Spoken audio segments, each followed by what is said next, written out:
Hello everyone, welcome to today's news starter. Before getting into the news analysis, let me give you a basic idea about the Vishishta IAS Prelims test series. The prelims is coming up, and so regular practice is very important, and that's the reason we have launched the Prelims test series. The test series is going to start from 8th of January. However, we want to reward people with very good talent and very good content knowledge, and that's why we are going to conduct a scholarship test. The scholarship test will be conducted on 24th of December, and people who are able to get into the top 5 ranks will be getting the entire test series free of cost. And those who will be getting the rank from 5th to 10th will be getting the entire test series at just 499 rupees. For everyone else, the cost will be 1499. We are going to fix the cost at very cheap rate so that it will be beneficial for the students. We'll be conducting tests, we'll be giving you the entire analysis solutions, we'll be conducting regular sessions to teach you how to develop the skill of answering prelims. And apart from all these things, we have the mentorship service also, so make use of it. Having told that, let me start with the news analysis of the day. Let's start with the important topics which were in news today.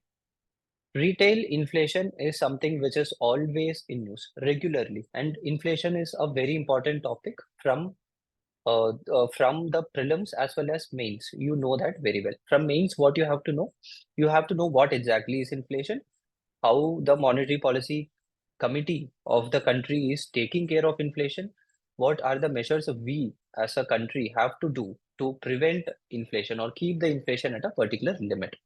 From prelims perspective, you need to know all the basic facts and details. What exactly is retail inflation? Retail inflation means the inflation which is affecting the day-to-day life of the people, customers, retail customers. Retail customers are people like you and I who will go to the shop and get products. So the rate at which the prices of goods and services that customers buy for personal use, that's called as retail inflation. This is why consumer price index is very important. When it comes to the entire economy, we can consider wholesale price index, but when we talk about day-to-day affair of the people, day-to-day life of the people, consumer price index should be given importance. It includes things such as food, clothing, housing, transportation, medical services, etc. So totally how many types of consumer price index are there? Totally 4 types are there. Based on the work, based on the lifestyle of the people, we are dividing inflation into 4 different types. One for industrial workers, second for agricultural laborers, third for rural laborers, and then urban non-manual employees. You can read about each and everything in your you can read about each and everything of these in your economy book itself. We don't have to get into the details here. Go through it. It's a very important topic for prelims. The first three, that is industrial workers, agricultural laborers, and rural laborers. All these three are compiled by Labor Bureau in the Ministry of Labor and Employment. The fourth one is compiled by NSO, National Statistics Organization. So from prelims point of view, this becomes extremely important. Which base year is used? Base year is 2012. You should know about it. But recently what happened, for consumer price index, industrial workers, we changed the base year to 2016. So all the data I have discussed here are very important from prelims point of view. Take a note of it. There was a news related to the Unlawful Activities Prevention Act, and one important case you should know here, that is Fahad Shah case. In mains, sometimes they give just the name of a case and ask you what is it about this case, what is the significance of this case. So you need to know about it. Apart from that, Unlawful Activities Prevention Act is a very important topic from GS3 perspective. So you should know about this case.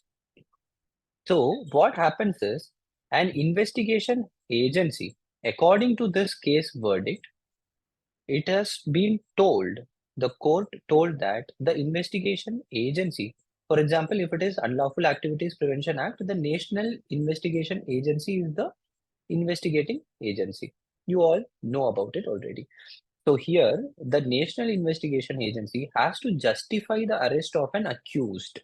We cannot tell that the accused will have to justify himself. The National Investigation Authority has to justify the arrest of the accused to ensure that his bail is not provided.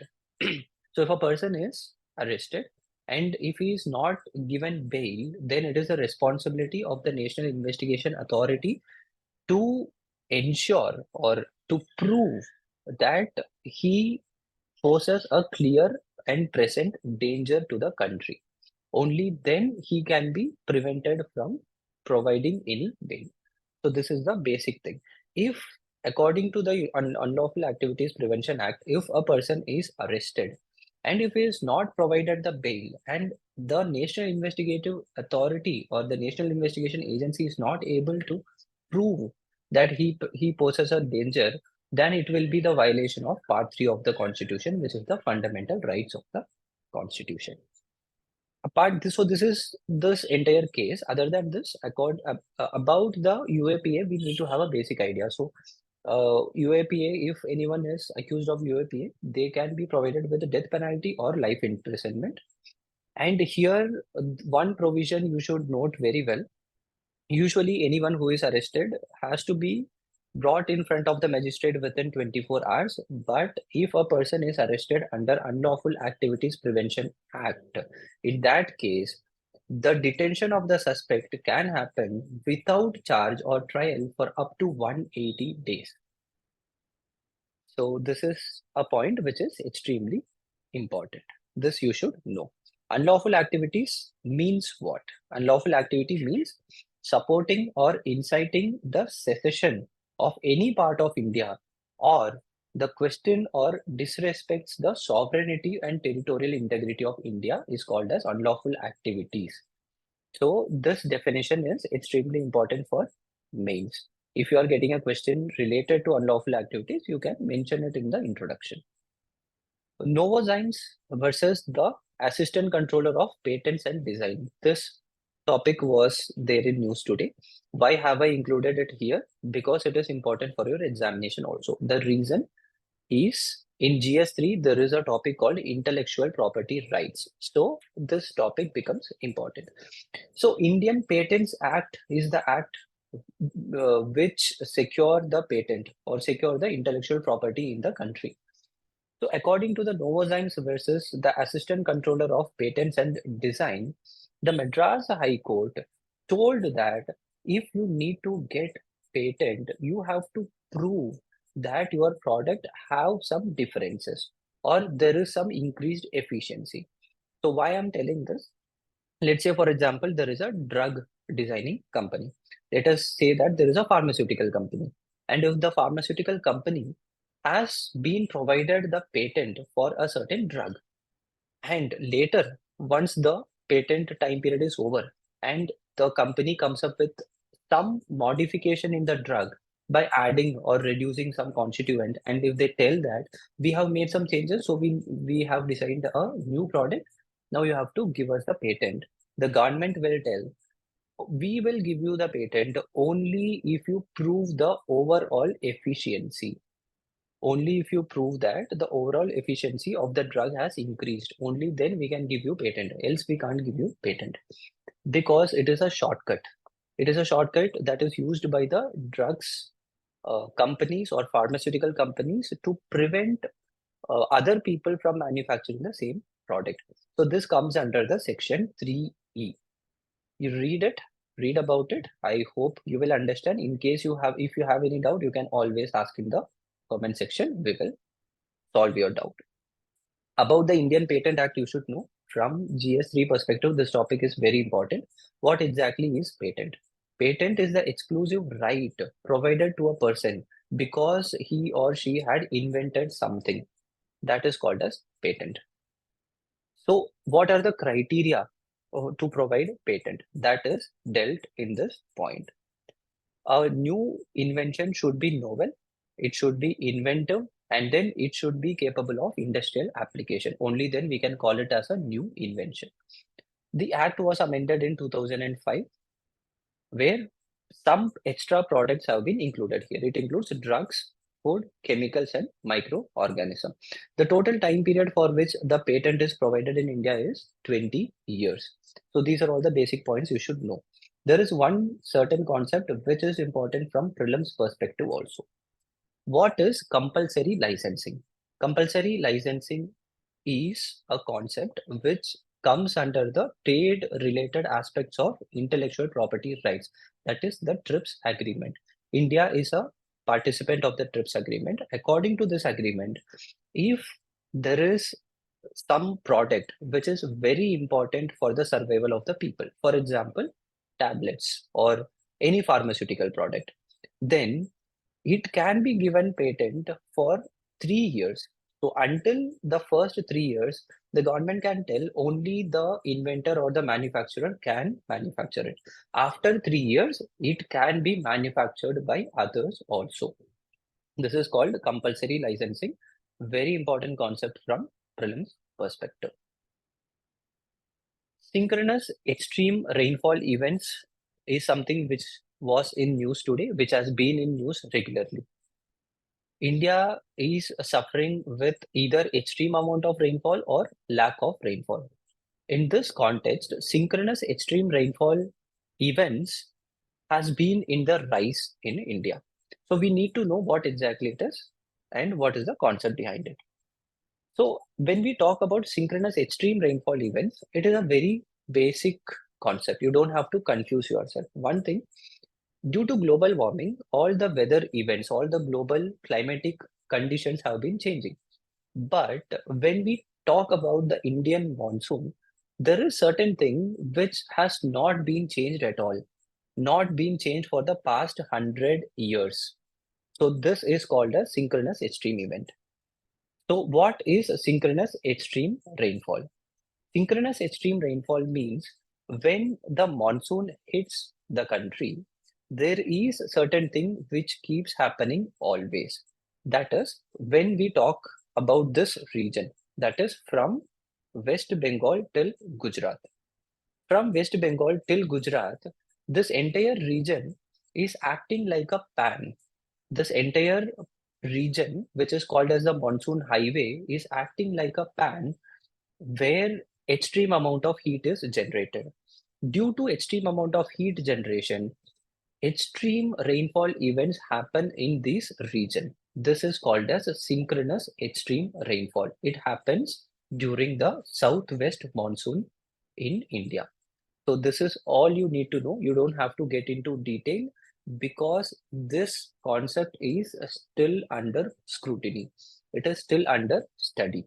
So the basic thing is from the plains of Gujarat, Rajasthan till West Bengal, high amount of heat is generated due to which heavy amount of rainfall happens at the same time in several regions. That's all you need to know.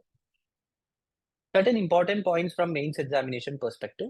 The annual report of the National Crime Records Bureau has shown that in the recent times, especially in 2022, the cyber crime in India has increased. Why this point is important? You can use it in your mains examination. Mention this exact report and tell that in 2022, cybercrime has increased, especially in four states, Telangana, Karnataka, Uttar Pradesh, and Maharashtra. That's all. In 2022, the number of reported cybercrimes jumped. So this number, if you are able to remember, you can write it. It will give you extra marks, else it is fine. What is the main question of the day? As I mentioned, intellectual property right is an important topic in GS3.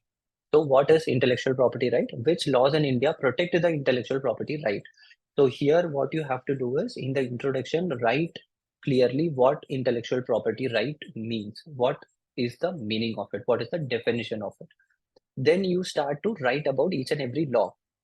So you have the law which we discussed earlier, the Indian Patents Act, Copyrights Act is there. In the same way, multiple other laws are there. Find it out, read about it, and then mention. Even we are providing geological indicator, the geographical indicator tag. So that also comes under this. So multiple measures are there. Study about it. Try to frame an answer. If possible, mention it in the comment section. About the prelims concept. There was one particular concept which was there in the news today. That is a principle of ejus dem generis. So what exactly is this principle of ejus dem generis? Ejus dem generis is a Latin term which tells that the words which are of same kind or same nature. So the principle of ejus dem generis means the principle which deals with words which are of similar nature or similar kind. A very good example for this is the Road Traffic Act of 1930. In Road Traffic Act 1930, there is a statement which told that all signals, warning signs, posts, signs, or other devices. Here, what is the meaning of this term other devices? We have talked about signals, warning signs, and signs. So these things are well known, everyone knows the meaning.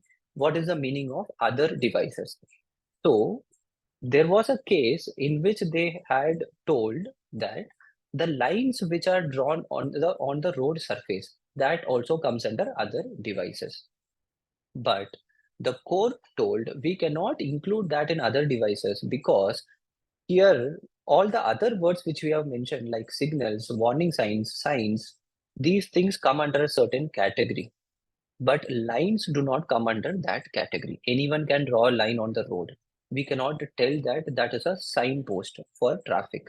So we cannot include it. So this concept deals with certain words which give similar meaning. That's what the meaning of ejus dem generis is. So that's all for today. All the best, study well. Let's meet tomorrow.